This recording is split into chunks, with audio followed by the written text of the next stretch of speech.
História da Igreja do autor Daniel Hobbes. Episódio capítulo 1 parte 2. Capítulo 1 A salvação vem dos judeus. Subtítulo Helenistas e Judaizantes. Mas em breve a expansão espontânea vai deparar com uma nova dificuldade. Já não se tratará de lutar contra a desconfiança mordaz dos adversários, mas de decidir entre duas tendências que parecerão igualmente respeitáveis no seio da comunidade primitiva, com todos os riscos de uma dissensão e de uma cisão que tal escolha comporta. Em Jerusalém, cresceu o número dos fiéis vindos da diáspora. Por toda a parte do império, formaram-se núcleos de cristãos no interior dos bairros judaicos, e este fato vai suscitar graves problemas teóricos e práticos, de cuja solução dependerá em grande medida o futuro da Igreja e da fé. Para compreender bem esta questão, é necessário situar-se novamente dentro das perspectivas judaicas. Em Israel, desde havia muito tempo, coexistiam duas correntes espirituais que determinavam atitudes contrárias com relação aos estrangeiros. Uma delas era a do panicularismo, que insistia com orgulho sobre a eleição única do povo das tribos, e que por isso sublinhava, com justa razão, que só uma feroz resistência às contaminações pagãs lhe tinha permitido sobreviver e levar a cabo a sua missão. Afastava com violência a nação santa das raças malditas desde a origem, cujo simples contato já era uma mancha. O legislador encerrou-nos dentro dos muros de ferro da lei, para que, puros de alma e de corpo, não nos misturemos com nenhuma outra nação, dirá a carta de Aristeu, um escrito judaico do século II. Indo da simples repulsa ao ódio mais ativo, este sentimento acabaria no exclusivismo de que muitos textos bíblicos nos oferecem provas. Era este, de um modo geral, o sentir dos judeus de Jerusalém e da Palestina, que cerravam fileiras em torno do templo, na recordação ainda tão dolorosa de todos os sofrimentos que os estrangeiros haviam infligido à Terra Santa, e que ignoravam soberbamente o mundo. Mas sempre existira também, na consciência de Israel, uma outra corrente, universalista e respeitadora do estrangeiro, que acolhia todos os homens de boa vontade, que não lançava anátemas sobre os pagãos, e que arrastará os judeus mais generosos na direção que Jesus apontará. Estes crentes não encaravam com ligeireza a promessa feita a Abraão: em ti serão abençoadas todas as nações da terra, nem a profecia de Jeremias que previa um tempo em que todos os povos conheceriam a Deus, nem as ordens dadas a Jonas, quando este relutava em dirigir-se aos ninivitas. Para estes judeus universalistas, a missão do povo eleito estava definida nas admiráveis palavras do velho Tobias: se o Senhor vos dispersou entre as nações que o ignoram, foi para que lhes contasseis a sua glória e as fizesseis reconhecer que ele é o único, o onipotente. Tobias capítulo 13 versículo 4. Era sobretudo nas comunidades da diáspora que se manifestava essa tendência universalista. Em Jerusalém, era algo excepcional, a respeito do sapientíssimo Rabi Gamaliel, um dos mais ilustres doutores da lei, comentava-se com escândalo que aprenderá o grego, que convivia com pagãos, e que chegará até o extremo de mergulhar, como se fosse uma simples piscina, na água dos banhos dedicados ao ídolo Afrodite. Nas colônias, pelo contrário, permanecendo embora unido ao templo por laços sólidos, o judaísmo sofrerá no decorrer dos séculos uma lenta transformação. Ocorrerá uma abertura de espírito. Falava-se a língua nova, o grego, necessária para os negócios, a ponto de se esquecer o arameu dos antepassados e de não se usar o hebreu senão como língua litúrgica. A civilização pagã oferecerá a esses judeus dispersos as suas tentações e o seu encanto, mas também as suas oportunidades de enriquecimento espiritual. Já não era, para eles, apenas o reino do demônio. Pelo contrário, à parte alguns apóstatas que haviam sucumbido de corpo e alma, a maioria dos fiéis da lei pensava em trazer os pagãos para Javé. O lugar em que melhor se desenvolveu esta tendência foi Alexandria do Egito. Em contato com o que o mundo helênico tinha de mais sutil e refinado, a enorme colônia judaica dessa metrópole germinara em estranhas plantas espirituais, enraizadas ainda no solo da tradição mosaica, mas erguendo seus caules em pleno céu grego. Ali, no dizer de uma tradição mais simbólica do que histórica, o faraó Lágida Ptolomeu II mandara traduzir os livros santos de Israel por uma comissão de 70 sábios, e as respectivas versões, concluídas todas simultaneamente ao cabo de 70 dias, tinham coincidido miraculosamente, constituíam a Septuaginta, os 70, cujo texto há de espalhar-se por toda a parte. Lá pontificara também uma escola de exegetas judeus que procuravam no Pentateuco a resposta para todos os graves problemas da filosofia grega, e que viam nos heróis do Antigo Testamento os símbolos encarnados da razão, da sabedoria e das virtudes que Platão e os estoicos já haviam definido. E lá vivia sobretudo o grande rabino Fílon, contemporâneo de Cristo, nascerá em 20 a.C., judeu fiel e devotado à causa da sua nação a ponto de arriscar por ela a sua vida, mas, ao mesmo tempo, imbuído da doutrina das ideias segundo Platão, o muito santo Platão, do simbolismo pitagórico dos números, da teoria estoica das causas finais, procurava conscientemente utilizar a cultura grega e colocá-la a serviço da sua fé. A corrente universalista trazia consigo uma consequência normal, o proselitismo. Moderadamente na Palestina, mas muito ativamente na diáspora, atraíam-se as almas para o culto do verdadeiro Deus. Se dermos crédito a Flávio Joséfo, eram muitos os que observavam zelosamente as práticas judaicas, o descanso semanal, os jejuns, o acender das lâmpadas e até os usos relativos à alimentação. Vêem-se nos evangelhos alguns desses prosélitos, desses que temem a Deus, como por exemplo o centurião de Cafarnaum. Mas a expansão do judaísmo não se realizava sem dificuldades e resistências. Os espíritos rigoristas desconfiavam dos convertidos e, por outro lado, a todos os que queriam tornar-se verdadeiros filhos de Javé, era imposto o rito da circuncisão, diante do qual muitos recuavam. Confinada entre um exclusivismo que se tornará cada vez mais violento, até chegar à catástrofe da guerra judaica, e um universalismo respeitável, mas que não ousava ir até o fim e afirmar que já não havia nem circuncisão nem incircuncisão, a consciência judaica parecia balançar num equilíbrio instável, desprovido de bases sólidas. Nas comunidades nascidas de Jesus, logo se verificou o mesmo dilema, transposto para o plano do cristianismo. Mas os elementos em choque pareciam menos claros, pois o que ressoa ao longo de todo o Evangelho é o grande grito libertador que chama todos os homens, sem distinção de origem, para os caminhos da conversão e da salvação. A lição fundamental era que Jesus dera aos apóstolos alguns dias após a ressurreição, e de instruir todos os povos, batizando-os em nome do Pai, do Filho e do Espírito Santo, e ensinai-os a observar tudo quanto vos mandei. Mateus capítulo 28, versículos 19 e 20. Nunca Jesus ensinara coisa alguma que justificasse o isolamento, o particularismo ou um egoísmo, entre aspas, sagrado, mas, filtrada pelo espírito judaico, impregnada do orgulho tradicional, de certa forma legítimo, essa doutrina generosa e aberta podia aos poucos retrair-se. A salvação vem dos judeus, dissera Jesus à samaritana João capítulo 4, versículo 22, e frases como essa caíam num terreno bem preparado para recebê-las. Deste modo, permanecia viva no interior da comunidade cristã a corrente que defendia a interpretação da Boa Nova em termos estritamente judaicos, que compelia a impor aos futuros conversos os mesmos ritos que aos prosélitos das sinagogas, especialmente a circuncisão, e que assim se arriscava a enclausurar a mensagem de Jesus nos apertados moldes de uma pequena seita judaica. Esta corrente era tão viva que o próprio São Paulo teve de tomar cuidado para não ferir as suscetibilidades que ela semeava nos corações.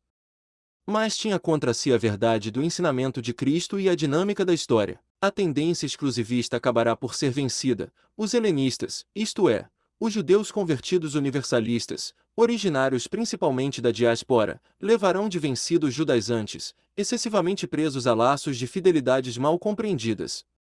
Isso, porém, não se chegará a fazer sem que o conflito entre ambos tenha agitado inúmeras vezes os destinos da comunidade. Subtítulo: Os 7 diáconos e o martírio de Santo Estevão.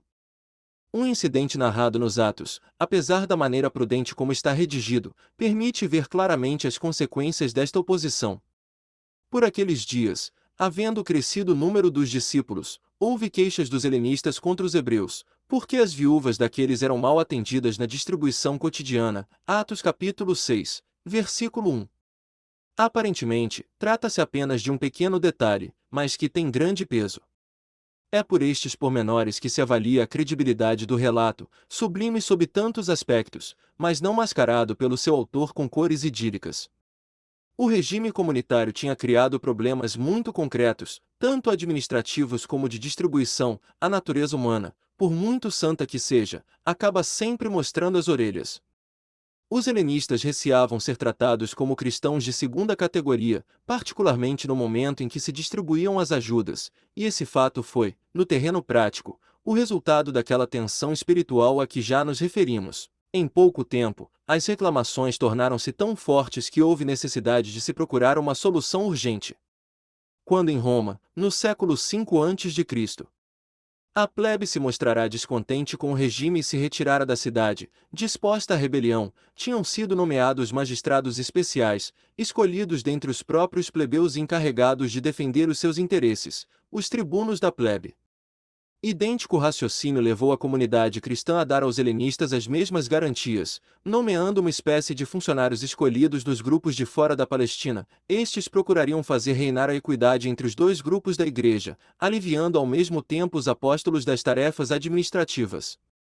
Instituíram-se assim os diáconos, por proposta dos 12 e com o assentimento de toda a comunidade. Eram inicialmente em número de 7, talvez porque o conselho municipal das cidades judaicas era composto por 7 membros, ou ainda porque a segunda multiplicação dos pães, feita por Jesus em terra helenística, na Decápole, Marcos 8, versículos do 1 ao 9, símbolo da conversão dos gentios, fora realizada com 7 pães e deixará 7 cestos de restos. Esses homens eram todos de origem helênica, como provam os seus nomes: Estevão, Filipe, Prócor, Nicanor, Timon, Parnemas e Nicolau. Este último era até um prosélito de Antioquia, isto é, um grego convertido. De que se ocupariam estes novos subchefes da comunidade? Em primeiro lugar, da administração, pois para isso haviam sido nomeados, mas certamente tratariam também da pregação e da propaganda. O seu caráter sagrado não podia ser posto em dúvida, pois a nomeação seguirá-se uma cerimônia em que os apóstolos lhes haviam imposto as mãos, invocando sobre eles as graças do Espírito Santo. Uma vez sagrados, não são apenas ministros de um munus, de uma missão material, mas passam a fazer parte da hierarquia, e o seu título ficará associado na Igreja ao sacramento da ordem, constituindo um dos seus graus indispensáveis. Deste modo, os helenistas marcaram um tento importante. Tudo isso se realizou, certamente, por iniciativa dos apóstolos, principalmente de Pedro, que veremos associado na sua ação a um ou outro dos diáconos, sobretudo a Filipe. Enquanto a família de Jesus, que influiu legitimamente na primeira igreja, parece mais ou menos encerrada no marco judaico, os 12, depositários da palavra, pressentem a necessidade de sair desse marco a bem da fé. Além disso, como acontece sempre com os empreendimentos que são inspirados por um desígnio elevado, uma decisão arrasta outra e cada pequeno ato traz em si novas possibilidades de desenvolvimento. Estes diáconos eram homens mais jovens, mais abertos, mais voltados para a propagação exterior da fé e menos enleados no conformismo hebraico. Representarão um impulso novo e vigoroso para a igreja nascente. No livro dos Atos, a narrativa da sua eleição é seguida desta observação significativa: e a palavra de Deus frutificava, e multiplicava-se extraordinariamente o número dos discípulos em Jerusalém. Atos dos Apóstolos capítulo 6, versículo 7. A história de Estevão mostra-nos bem esse elemento dinâmico que os diáconos trouxeram à igreja. Era uma alma de fogo, transbordante de audácia, iniciador e modelo dessa imensa série de homens admiráveis que o cristianismo porá a serviço da sua causa, e que, tendo encontrado a vida em Jesus, julgarão inteiramente natural sacrificá-la por amor dele. Helenista, talvez mesmo alexandrino de origem, conhecedor das doutrinas filosóficas dos gregos tanto quanto das tradições hebraicas, esse homem encarna maravilhosamente o espírito novo, voltado para a conquista e resolutamente disposto a enfrentar as necessárias rupturas. Melhor do que os judaizantes, ele sabe falar às pessoas de fora, mas também poupa muito menos a suscetibilidade dos velhos crentes da Tora. São Pedro, ao ensinar as multidões de Jerusalém, procurava sobretudo mostrar que Jesus fora o Messias, o último remate de Israel. Estevão, porém, reteve especialmente aquelas frases em que se diz que não se deita vinho novo em odres velhos, nem se cose um remendo novo num pano velho. Os judeus tradicionalistas não se enganavam, portanto. Aí está um perigoso adversário. Nem mesmo as gentes da diáspora se deixam iludir por um só momento. Este homem não cessa de proferir palavras contra este lugar santo e contra a lei. Atos capítulo 6, versículo 13. Reúne-se o sinédrio. Naqueles dias, No ano 36 da nossa era, as autoridades judaicas deviam sentir-se mais livres, porque Pôncio Pilatos acabava de ser chamado a Roma para explicar algumas violências recentes e muito flagrantes, e defendia-se, mal, perante Calígula. É o momento oportuno para sentar um golpe mortal na seita em expansão. Estevão é trazido à presença dos juízes. Nem por um instante pensa em salvar a cabeça. Não trata de defender-se, mas de gritar a sua fé, tão alto que as suas palavras sejam ouvidas por todos. Essa será sempre a atitude dos mártires. O discurso que pronuncia é belo, cheio de rigor e de força de raciocínio, ligando a mensagem de Cristo a tudo que a anuncia nas Escrituras, e revelando-a como a conclusão necessária destas. Mas, acima de tudo, o discurso é belo pela sua altivez. Estalam as acusações contra a nação predestinada, mas infiel. E termina o seu longo arrazoado apologético com estas palavras: duros de cerviz e incircuncisos de coração e de ouvidos, vós sempre resististes ao Espírito Santo. Como os vossos pais procederam, assim também vós.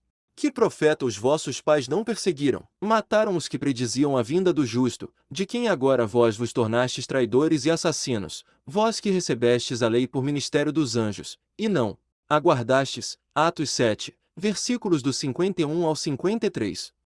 Era demasiado. Os judeus vociferam perante a provocação.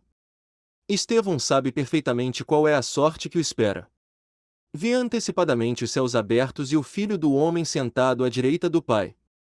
Assim o diz. Blasfêmia! Blasfêmia! Exasperados, precipitam-se sobre ele e arrastam-no para fora da cidade.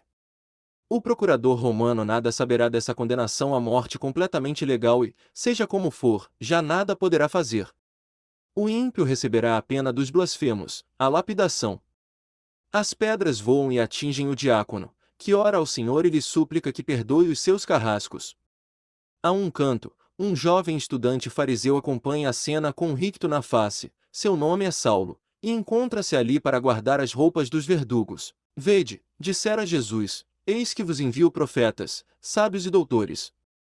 Deles matareis e crucificareis uns e açoitareis outros em vossas sinagogas. Persegui-los-eis de cidade em cidade, para que caia sobre vós todo o sangue inocente derramado sobre a terra. Em verdade vos digo, tudo isto virá sobre esta geração. Mateus capítulo 23, versículos do 34 ao 36. 30 anos mais tarde, quando Jerusalém se tornar a casa deserta, predita por Cristo, a morte do primeiro mártir terá sido resgatada por uma imensidade de dor, mas terá contribuído poderosamente para espalhar a boa nova, dando ao cristianismo o primeiro dos testemunhos assinados com sangue. Subtítulo: O trabalho de São Pedro e do diácono Felipe. A perseguição que se desencadeou com a execução de Estevão não paralisou o apostolado cristão.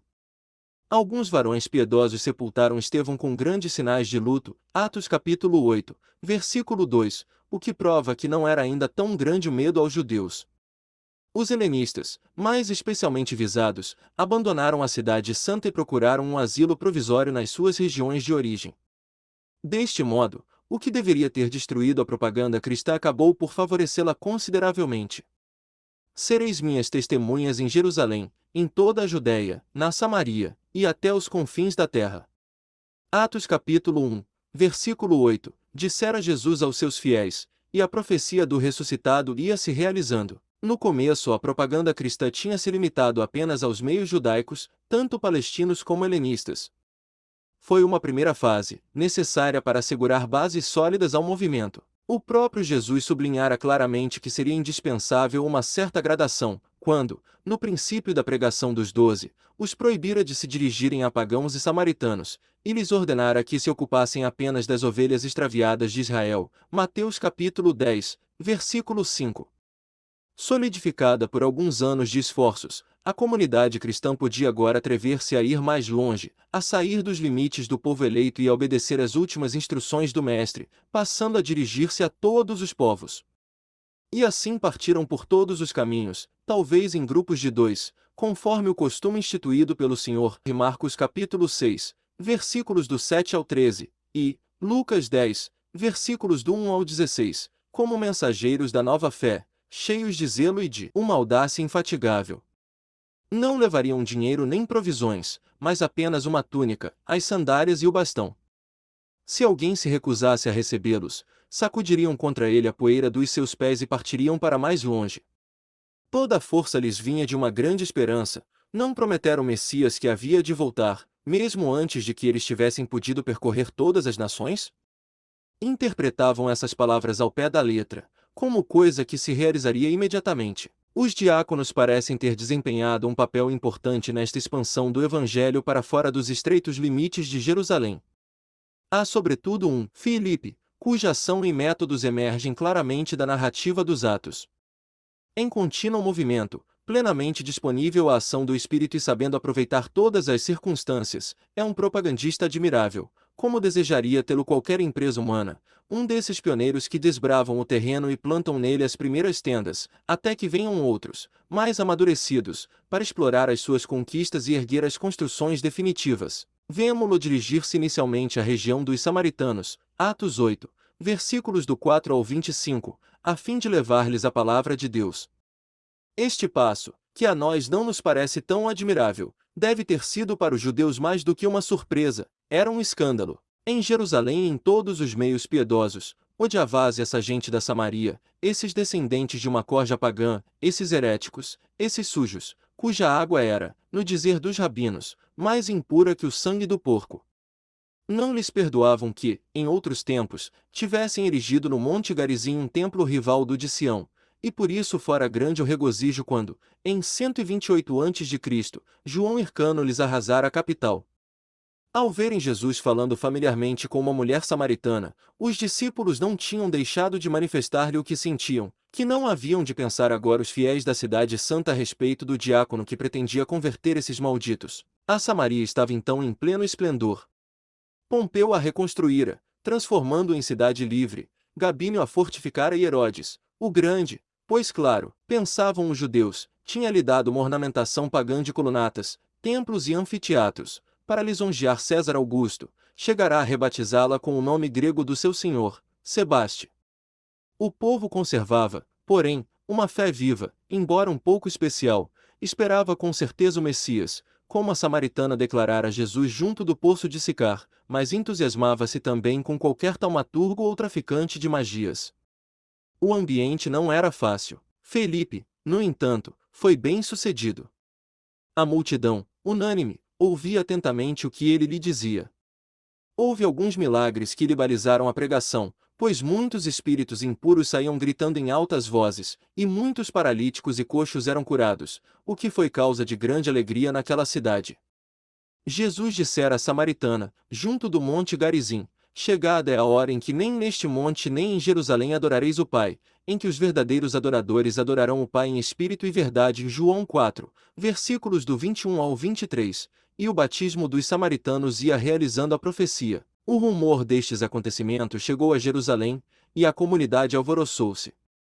A alegria misturou-se, porém, com certa preocupação, e resolveu-se enviar 2 apóstolos em viagem de inspeção. Foram escolhidos Pedro e João, o que mostra bem a importância que se atribuía ao fato.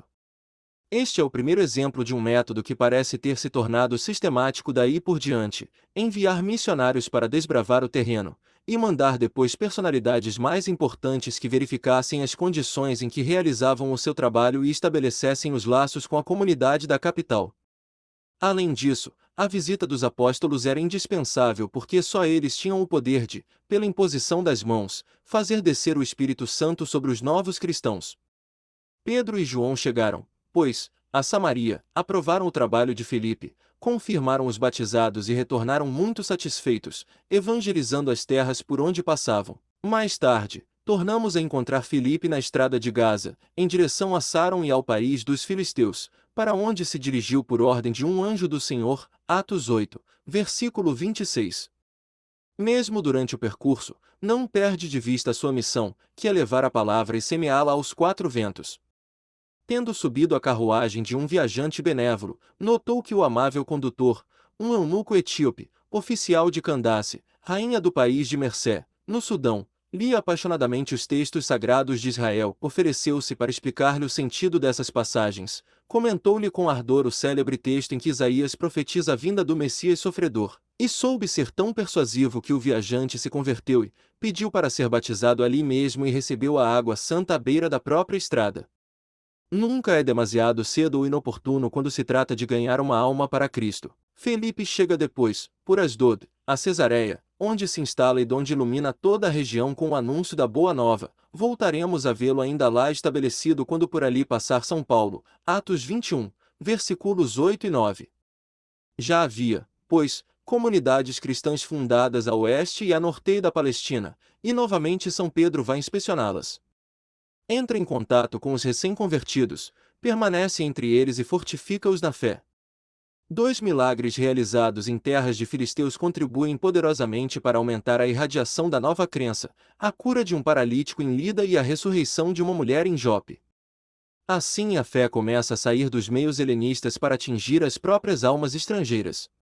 E é então que ocorre um episódio que, encerra o sentido, pôs em jogo todo o futuro da Igreja. Os Atos referem-no detalhadamente, capítulos 10 e 11, o que prova suficientemente a importância decisiva que o seu autor lhe atribui. Na coorte itálica sediada em Cesareia, encontrava-se um centurião chamado Cornélio, piedoso, temente a Deus, ou seja, um romano prosélito de Israel.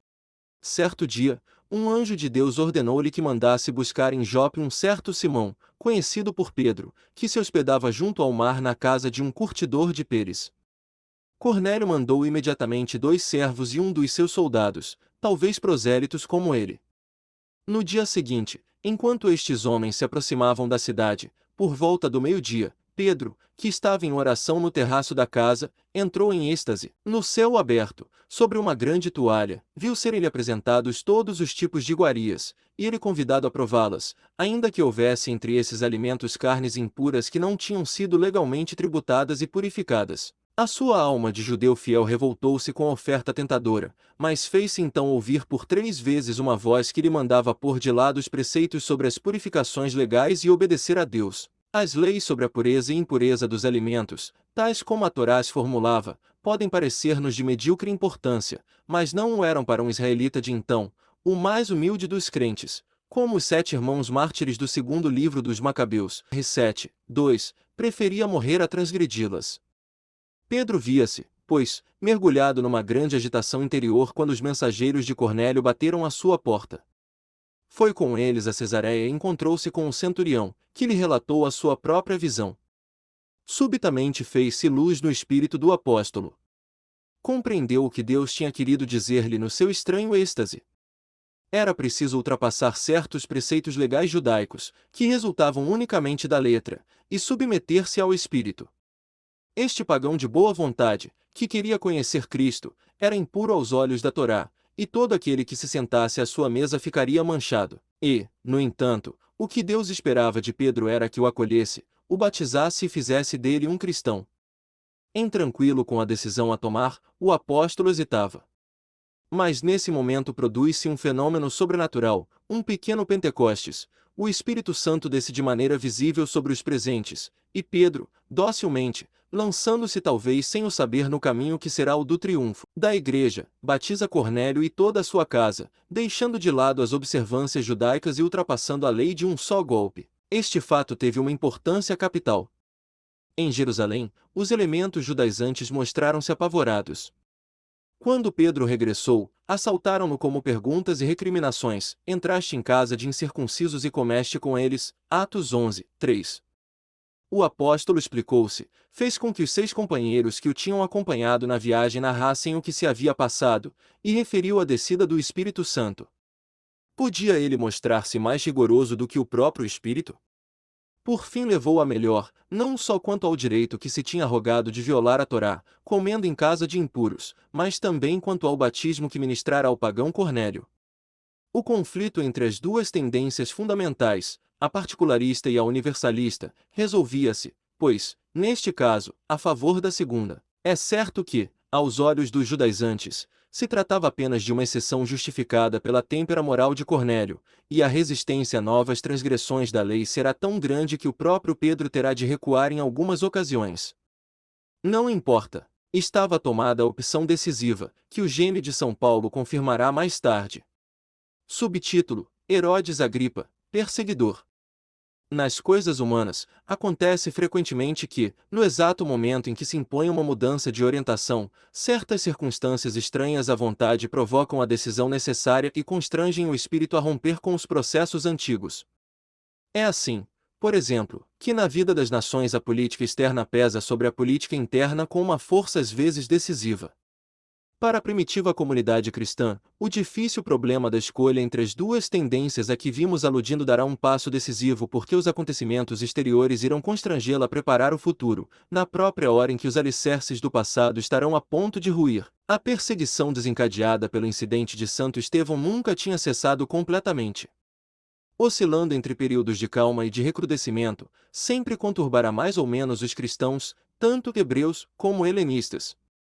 No ano 41, essa perseguição explodiu mais forte e mais sistemática, por vontade de Herodes Agripa, agora rei de Israel. Este equívoco personagem era filho de Aristóbulo e de Berenice, e neto de Herodes, o Grande, e esposo de Mariamne que o idumeu sanguinário amara, assassinará e depois pranteara. Seu pai fora uma das últimas vítimas do tirano. Educado na corte de Tibério, onde a sua vida de libertinagem, de escândalos e de dívidas tinha surpreendido um ambiente que, via de regra, não se escandalizava com facilidade, fora preso por ordem do velho imperador Misantropo, no ano 37, e tinha passado alguns meses na prisão. Mas, tendo pouco depois subido ao trono o seu companheiro de orgias, Calígula, receberá o título de rei e as duas tetrarquias da Palestina do Norte, depois da deposição de Herodes Antipas, também a Galiléia e a Pérea.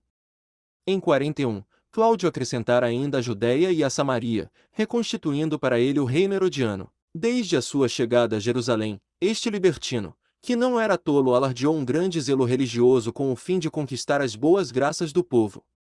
Flávio Joséfo conta que, quando entrou na cidade, imolou vítimas em ação de graças, sem esquecer nenhuma das prescrições da lei, e que depositou no recinto sagrado uma cadeia de ouro que lhe fora oferecida por Calígula, a qual pesava tanto quanto a de ferro com que Tibério lhe acorrentara as mãos reais. Talvez não se tratasse de mera astúcia política, porque a psicologia da dinastia herodiana se mostra sempre complexa. O Talmud refere que, celebrando a festa dos tabernáculos e lendo, conforme o costume dos anos sabáticos, o texto inteiro do Deuteronômio, e tendo chegado à passagem que diz: Tu não farás reinar sobre ti um estrangeiro que não seja teu irmão, ele, o semi-beduíno, o mestiço, de repente se sentirá indigno de reinar sobre a nação santa, e derramara tantas lágrimas que o povo, comovido, protestara e o aclamara. Este zelo explica a sua atitude para com os cristãos. Pela primeira vez, a perseguição tomou um caráter sistemático que nunca tivera anteriormente, já que as reações violentas à propaganda do Evangelho tinham sido apenas ocasionais. Herodes Agripa pôs-se a maltratar os membros da igreja.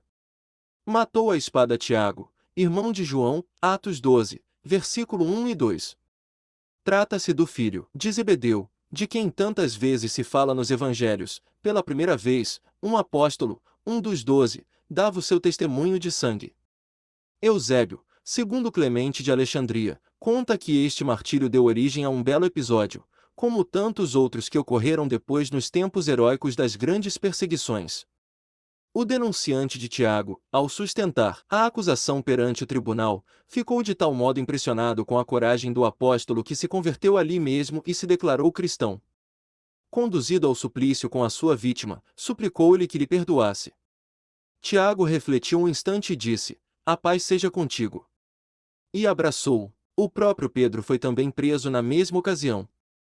A sua importância na comunidade devia ser notória, porque o rodearam da vigilância mais cuidadosa. Na prisão, era guardado por 4 grupos de 4 soldados cada um, que se revezavam por turnos, à espera de poderem julgá-lo logo que terminassem as festas da Páscoa. Mas Deus reservava o príncipe dos apóstolos para outras tarefas. Na noite anterior ao dia fixado por Herodes para o seu julgamento, Pedro, amarrado com 2 correntes, dormia entre 2 soldados, enquanto outros 2, diante da porta, guardavam a prisão. De repente apareceu um anjo do Senhor e a cela ficou inundada de luz. O anjo acordou Pedro: Levanta-te depressa! As correntes caíram-lhe das mãos. Aturdido, pensando sonhar, Pedro depressa se viu do lado de fora, depois de ter passado a pesada porta de ferro que se abriu por si mesma. Estava livre e o anjo deixou. Após uns momentos de reflexão e de ação de graças, o apóstolo correu ao longo das vielas noturnas e chegou à casa de Maria, mãe de Marcos, que ficava talvez, se nos lembrarmos dos incidentes da prisão de Cristo, na parte mais baixa da periferia da cidade, para os lados de Getsêmani. Bateu à porta. Uma criada, de nome Rode, veio ver quem era e, na sua alegria, quando reconheceu a voz do apóstolo, esqueceu-se de abrir a porta e correu a dar a notícia de que Pedro estava ali. Dentro da casa havia um grupo de fiéis que oravam. O grito foi unânime: "Estás louca!" A serva insistiu: "Então é o seu anjo", repetiam todos. Entretanto, Pedro continuava a bater. Por fim abriram-lhe a porta, reconheceram-no e aclamaram-no. Com um gesto, o apóstolo impôs silêncio. O Senhor tinha o libertado milagrosamente e era preciso não deixar tudo a perder. Este capítulo dos Atos, 12, versículos 3 ao 19, tão vivo e ágil, permite-nos colher muitos pormenores interessantes sobre a comunidade primitiva. Vemos reunida a pequena assembleia de fiéis, agrupados durante a noite para escaparem da polícia, com a esperança posta unicamente em Deus. Observamos a aparição do pequeno Marcos, que será o companheiro de São Paulo e o futuro evangelista.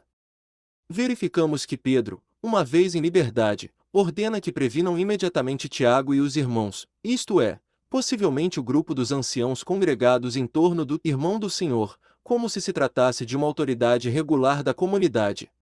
E por fim vem a narrativa, em tom irônico, da decepção de Herodes, ao saber que o seu prisioneiro tinha desaparecido, e da mone do pequeno tirano, ferido por um anjo de Deus, ou, segundo Flávio Joséfo, atormentado por horríveis dores nas entranhas e entregando a alma com o corpo roído de vermes. Por que motivo e para que fins Deus libertou milagrosamente o seu servidor?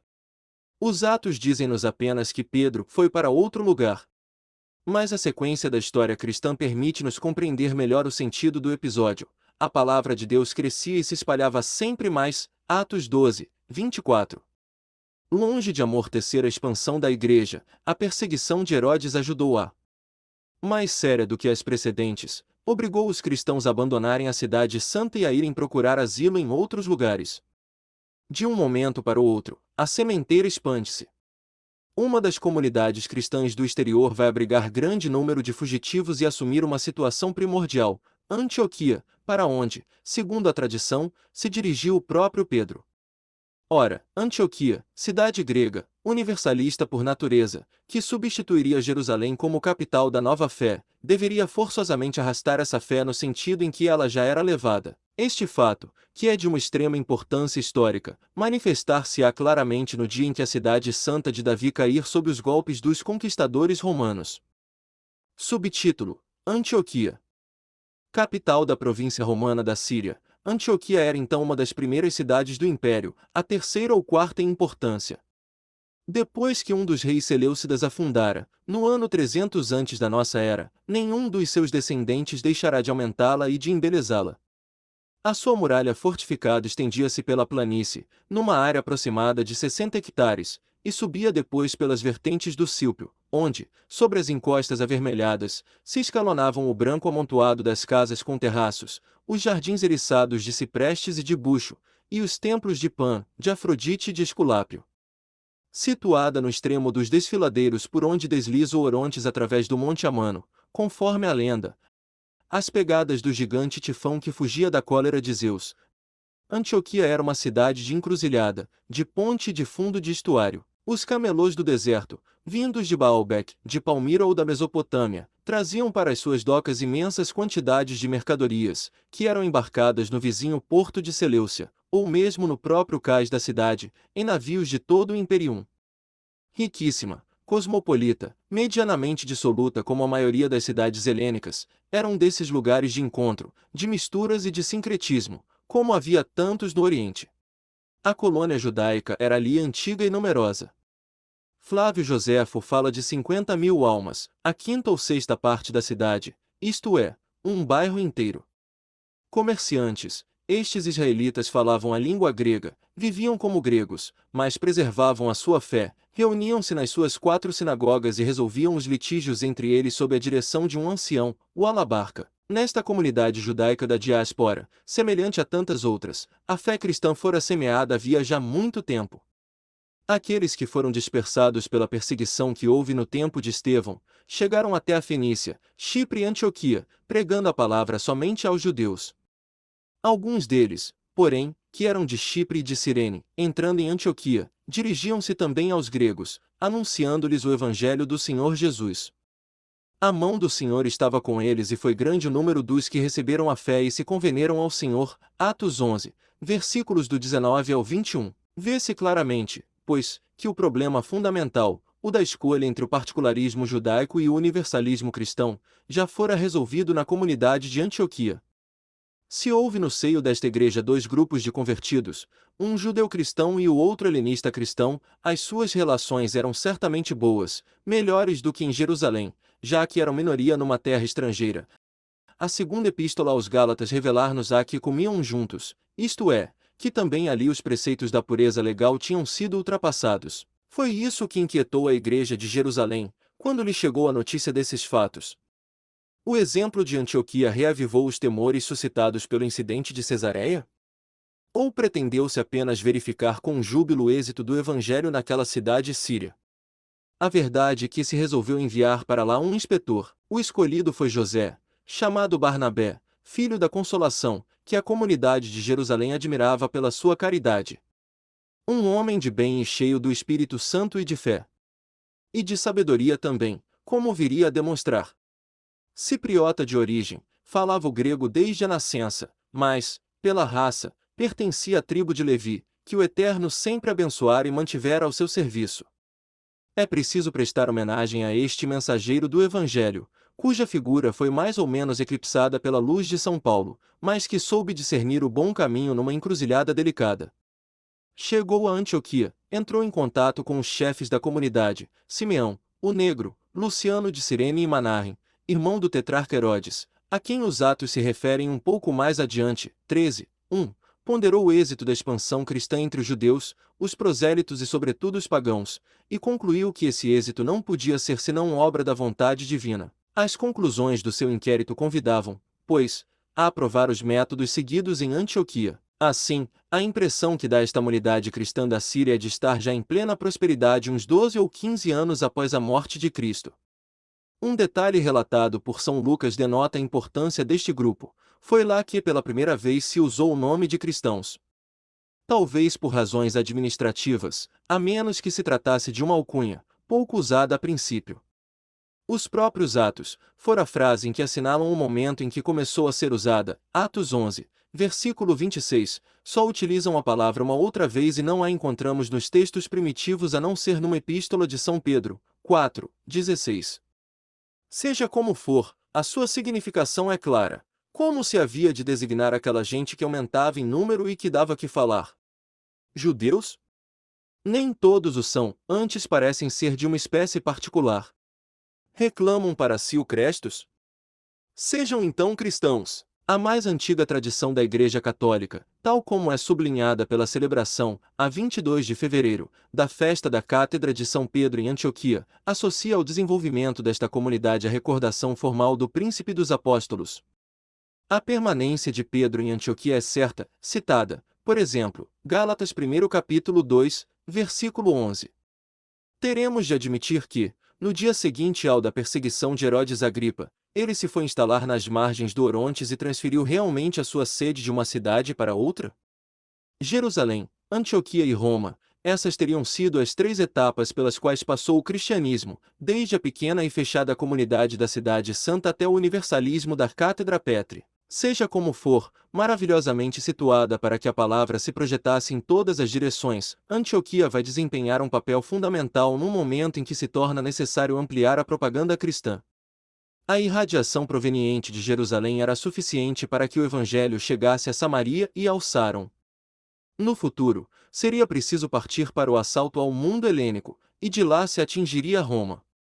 Antioquia, novo centro da Igreja Universal, manterá durante muito tempo inúmeras relações com Jerusalém, e quando a fome se alastrar pela Palestina, serão os cristãos da Síria que organizarão os socorros para os seus irmãos.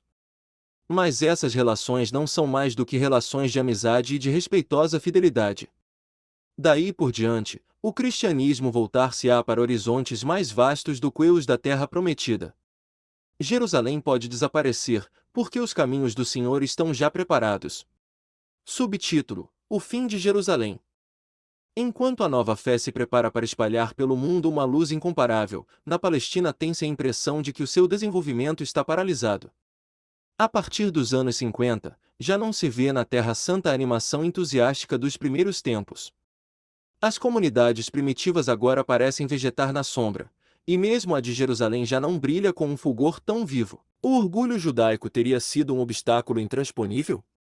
Neste período, vemo-lo tornar-se ainda mais duro e exaltar-se até a paixão. Predominam pouco a pouco em Israel as tendências extremistas, especialmente a dos zelotes, fariseus ferrenhos, dos quais Flávio Joséfo diz que tinham um amor fanático pela liberdade e não reconheciam outro senhor senão Deus. Havia entre eles uma seita revolucionária, composta por cavaleiros de clava e punhal, os sicários, que por conta própria se tornará justiceira e repressiva, pagãos, samaritanos ou judeus aristocratas, julgados cúmplices de Roma, eram as vítimas certas do seu terror expeditivo. Neste povo, simultaneamente exasperado pela dominação romana e agitado por inúmeros sonhos, a violência não cessava de aumentar. Uma profecia ambígua, encontrada na Sagrada Escritura e que anunciava que nesse tempo um homem da sua raça dominaria o mundo, isto é, um messianismo compreendido às avessas, tal foi, segundo Joséfo, a causa profunda do drama em que Israel havia de sussobrar dentro em breve. Este estado de tensão do espírito judaico acentuou a oposição ao cristianismo. Explodiu um novo drama. Apesar da perseguição de Agripa, a Igreja de Jerusalém tinha continuado a viver, sempre dirigida por Tiago, o irmão do Senhor, que pelo seu eminente espírito de justiça era chamado Oblias, isto é, escudo do povo. Cerca de 20 anos mais tarde, por um motivo que nos é desconhecido, o ódio anticristão explodiu. O fato não teria tido nenhuma consequência prática se o procurador romano, que depois da morte de Herodes Agripa tornará a instalar-se na Palestina, se encontrasse no seu posto, na Torre Antônia. Mas Festo morrera e o seu sucessor, Albino, tardava em tomar posse do cargo. Aproveitaram-se disso. Em 62, o sumo sacerdote Anás, filho daquele sob cujo pontificado Jesus fora crucificado, julgou-se suficientemente forte para dar cabo da seita cristã. Mandou prender Tiago e denunciou-o ao Sinédrio. Por Joséfo e pelo memorialista e historiador cristão Egésio, que escreveu em meados do século II, conhecemos os pormenores do drama. Fizeram Tiago subir ao pináculo do templo e ordenaram-lhe que renegasse Jesus. Perante a sua recusa, solenemente proclamada em termos semelhantes aos que Estevão utilizara, despenharam-no lá do alto. Como não tivesse morrido, apedrejaram-no e, finalmente, apesar de alguns protestos generosos, puseram termo à sua vida com a pesada massa de um pisão. Foi uma execução ilegal, que valeu a Anás a deposição do sumo pontificado. 4 anos mais tarde, devia bater-se sobre Israel um castigo muito pior. Exasperados pela brutalidade e cupidez de 2 procuradores sucessivos, Albino e Gécio Floro, fanatizados pelos zelotes, os judeus revoltaram-se. Houve tumultos em Cesareia e agitações em Jerusalém, que Roma, a princípio, não tomou a sério. Alertado pela aristocracia conservadora, Herodes Agripa II enviou forças para tentar restabelecer a ordem. Foi em vão. A fortaleza Antônia e o palácio de Herodes foram incendiados e os seus defensores massacrados. Ao mesmo tempo, foram atacadas guarnições romanas em vários lugares da Palestina. Seguiram-se as represálias romanas e novas violências por parte dos judeus. A começar por Anás, os chefes dos sacerdotes caíram sob os golpes dos judeus fanáticos. As agitações da Palestina dos nossos dias dão uma ideia bastante exata do que foram essas perturbações. No decorrer do inverno de 66 a 67, o legado da Síria, inquieto com o rumo dos acontecimentos, chegou pela costa com 12 legiões e avançou até os muros de Jerusalém, mas, fustigado pelas guerrilhas judaicas, teve de bater em retirada. O povo eleito julgou ter readquirido de um só golpe a glória dos Macabeus, e cunharam-se em Jerusalém moedas de prata datadas do grau ano da liberdade. Roma não podia tolerar esse estado de coisas. Na primavera de 67, Nero mandou para lá Vespasiano, exímio general, que devastou as planícies da Galileia com 60.000 homens. Mas quando teve de penetrar nas regiões montanhosas, foi a sua vez de sofrer algumas derrotas. Uma delas, segundo dizem, custou-lhe 11.000 soldados. 2 anos se passaram, marcados pelas agitações que se seguiram à morte de Nero. Na Páscoa de 70, Roma mais uma vez resolveu pôr ponto final no assunto. Vespasiano enviou seu filho Tito com todas as forças e máquinas que eram necessárias. Em Jerusalém, os fanáticos pela luta a qualquer preço ocupavam o templo sob a direção de João de Giscala, mas, na cidade alta, faziam-lhes frente os partidários ainda não liquidados de uma política menos atroz, comandados por Simão Bar-Giora. Os dois grupos uniram-se contra os legionários e o cerco começou, quando, 5 meses mais tarde, após indescritíveis cenas de horror, o cerco chegou ao fim. Jerusalém estava em ruínas, o templo queimado e milhares de cadáveres rolavam sob as patas dos cavaleiros núbios a serviço de Roma. Da resistência judaica restaram apenas alguns grupos insignificantes, ocultos entre os escombros, que sucumbiram nos anos seguintes. A Judéia tornou-se uma província romana, separada da Síria e ocupada por uma legião aquartelada em Jerusalém. Desapareceram o sinédrio e o sumo sacerdócio. Ironia cruel, Roma exigiu que se continuasse a pagar o imposto ritual que todos os judeus do mundo deviam recolher para a sustentação do templo, e transferiu-o para o tesouro de Júpiter. Teriam estes terríveis acontecimentos perturbado muitos cristãos espalhados pelo império? Não se sabe. Os primeiros convertidos conservavam laços estreitos com Jerusalém, metrópole espiritual, mas, pouco a pouco, esses laços foram afrouxando. É provável que o drama tivesse sido encarado por muitos dentro das perspectivas apocalípticas que eram tão familiares na época, como um juízo de Deus, o castigo do crime cometido contra o Messias, a realização das profecias de Jesus contra a raça infiel. Entretanto, a acreditarmos em Eusébio, o povo da igreja, em Jerusalém, teria sido avisado por meio de uma profecia de que era necessário abandonar a cidade antes da guerra e ir habitar na Pérea, na cidade helênica de Pela. Foi para ali que se retiraram os fiéis de Cristo saídos de Jerusalém.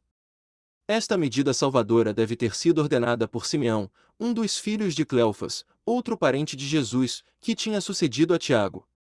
Assim, bem ou mal, sobreviveram nas aldeias da Transjordânia pequenos núcleos de judeus cristãos. Eusébio conservou a lista de 13 bispos, todos de nomes judaicos, que, segundo diz, sucederam a Simeão quando este sofreu o martírio na cruz. Mas estas comunidades já não levavam a cabo quase nenhum trabalho de irradiação. A tomada de Jerusalém contribuiu para exasperar ainda mais as relações entre cristãos e judeus. A partir desse momento, o antagonismo tornou-se manifesto. Tácito parece partir dessa presunção nas suas histórias, quando conta que, num conselho de guerra realizado em 9 de agosto do ano 70, em que se discutiu a conveniência de destruir o templo, Tito evocou a luta de uma destas seitas contra outra, apesar da sua origem comum. Foi então que, começando a compilar as tradições que serviriam de base para a posterior redação do Talmud, os judeus deram vazão ao seu ódio contra os novos fiéis, apóstatas e traidores. Não só ninguém devia tirá-los de um poço, se lá caíssem, mas pelo contrário, deviam atirá-los para dentro dele. E foi ainda a respeito deles que o Rabi Gamaliel, o segundo desse nome, e Samuel, o pequeno, introduziram por volta do ano 70 o versículo que ainda hoje se pode ler na célebre oração do Shemoné. Esré, pereçam um instante o Nazareno e o Menim, isto é, os cristãos. O último ato do drama de Israel levará este ódio ao extremo, e os cristãos, esquecendo os ensinamentos de Cristo, procurarão retribuir na mesma moeda e com juros. Quando, no princípio do século II, Adriano, imperador anista e grande construtor, resolver reedificar Jerusalém, até então uma simples guarnição com o nome de Adia Capitolina, levantará uma cidade pagã. Os lugares santificados por Javé serão profanados pela estátua de Júpiter. Segundo a tradição, Vênus terá o seu trono no Gólgota. O que restar da nação judaica não poderá suportar tais ultrajes. Perante o apelo de um pseudo-messias chamado Bar Kocheba, e com o apoio do Rabi Akiba, rebentará uma revolução do desespero e do absurdo. Durante 3 anos reinará o terror, não somente contra Roma, mas também, segundo narra Justino, contra os cristãos, que sofrerão o último suplício se recusarem a negar e a insultar Jesus Cristo. Por fim, as legiões restabelecerão a ordem, Bar Kocheba será executado e os sobreviventes desta louca tentativa serão dispersados. Sob pena de morte, não será permitido aos judeus aproximarem-se de Jerusalém a não ser uma vez cada 4 anos, a fim de lá poderem chorar, como os vemos fazer ainda hoje ao longo das célebres muralhas. Algum tempo depois, entre os elementos greco-romanos instalados na Dia Capitolina e na Palestina, aparecerá uma comunidade nova que, sob a direção de bispos com nomes helênicos, fará germinar de novo a cruz no lugar onde fora levantada. Mas esta comunidade nada terá que ver com a primitiva, reinará no seu seio um novo espírito, aquele que, nesse meio tempo, tinha triunfado em toda a igreja. A dura repressão, primeiro sobressalto do mundo antigo perante o monoteísmo da Palestina, acabará por destruir completamente toda a propaganda judaico-cristã. Mas as comunidades desta tendência sobreviverão no Império pelo menos por mais 3 séculos.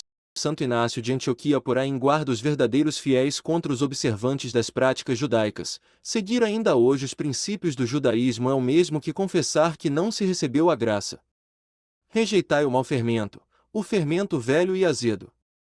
E o autor da carta de Barnabé, indo ainda mais longe e adotando uma posição que, desde os padres até Clodel, será muitas vezes a de inúmeros cristãos, sustentará que os únicos herdeiros da missão de Israel são os fiéis da nova lei e que os judeus perderam o testamento que Moisés havia feito a seu favor.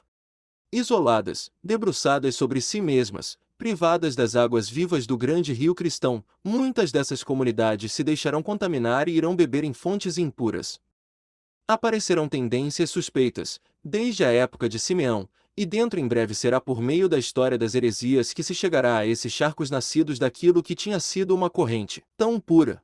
Haverá, entre essas tendências, os ebionitas, uma espécie de puritanos ferozes, que negarão a divindade de Cristo, o seu nascimento virginal, e sobretudo afirmarão que Jesus não foi justificado a não ser porque aplicou estritamente a Tora. Haverá os mandeus, possivelmente um ramo saído das seitas essênias, dos quais subsistem uns poucos grupos no Baixo Tigre, e nos quais alguns autores têm pretendido ver os descendentes de João Batista, embora o seu livro sagrado, o Recher Cinza, muito posterior, nos esclareça mal sobre as suas doutrinas originais. Haverá também os Elchassaitas ou Aleixitas, discípulos de um certo Elchassai ou Aleixo, que no reinado de Trajano pretendeu ter recebido, de um anjo com altura de 100 quilômetros, a revelação de uma doutrina bizarra em que se juntam, na mais absurda amálgama, observâncias judaicas, dogmas cristãos e práticas de magia. Todas estas divagações não terão qualquer influência sobre a verdadeira tradição judaica nem, por maioria de razão, sobre a Igreja. As suas ondas turvas serão recolhidas mais tarde, em maior ou menor proporção, pelo gnosticismo e pelo maniqueísmo. Subtítulo: A salvação vem dos judeus. Igreja de Jerusalém, comunidades judaico-cristãs. Não será justo que as recordemos e lhes prestemos a nossa homenagem, quando vão desaparecer nas areias da história. Os fiéis que nasceram ao pé do templo foram, certamente, muito dominados pela sua sombra, não souberam ver onde estava a luz, e o seu doloroso destino põe de relevo uma lógica providencial que tornava necessário o seu malogro. Se o cristianismo estivesse escutado, não passaria de uma pequena seita judaica e talvez hoje se falasse dele como de uma simples curiosidade histórica, tal como os recabitas ou os essênios. Mas pode-se porventura esquecer a dedicação e a coragem de que deram provas nas horas decisivas, quando o grão de mostarda mal acabava de germinar e a frágil planta tinha necessidade de ser defendida e amparada. Podemos menosprezar as figuras desses admiráveis fiéis da Tora, um Estevão e um Tiago, que derramaram o seu sangue israelita em testemunho da fé cristã. A salvação vem dos judeus. Foi através das primitivas comunidades da Palestina que se cumpriu a palavra do Messias, e foi por meio delas que se estabeleceram os laços da fidelidade. Foi por isso que a influência judaica sobre a igreja primitiva se manteve profunda. Quanto mais se estuda o cristianismo das catacumbas, tanto mais se verifica que está ligado de 1000 maneiras ao judaísmo. Cada um dos 4 evangelhos conterá inúmeras citações ou alusões ao Antigo Testamento, numa média de 300 pelo menos. A liturgia e a oração cristãs, como teremos ocasião de ver, entroncarão diretamente nos usos religiosos da raça eleita. E quais serão os símbolos de que se servirão essas comunidades cristãs, em que os antigos pagãos serão muito mais numerosos do que os judeus de origem? Nas paredes das catacumbas, será o Antigo Testamento, o livro hebreu, que multiplicará as suas imagens, Adão e Eva, Noé na arca, o sacrifício de Abraão, Jonas arrojado à praia ou Daniel na fossa dos leões. Este nexo é proclamado ainda hoje pela Igreja Católica e Romana quando, no Sábado Santo, depois da quarta profecia, pede ao Todo-Poderoso que todos os povos do mundo se tornem filhos de Abraão e participem da dignidade do povo de Israel. Mas aquilo que se nos mostra hoje como uma legítima fidelidade e uma justa homenagem podia ter sido, naquela altura, um desvio perigoso e uma limitação. A fim de obedecer às ordens de Cristo e lançar-se na grande aventura universalista, era necessário que o cristianismo compreendesse que, para cumprir totalmente a lei, era indispensável ultrapassar-lhe os limites. Na hora em que Jerusalém caía sob os golpes de Tito e em que os judeus cristãos viam fechar-se para eles o destino, havia já muito tempo que estava feita a síntese criadora do passado e do futuro e a Igreja tinha encontrado definitivamente o seu caminho. Mais do que a ninguém, esta obra devera-se a São Paulo.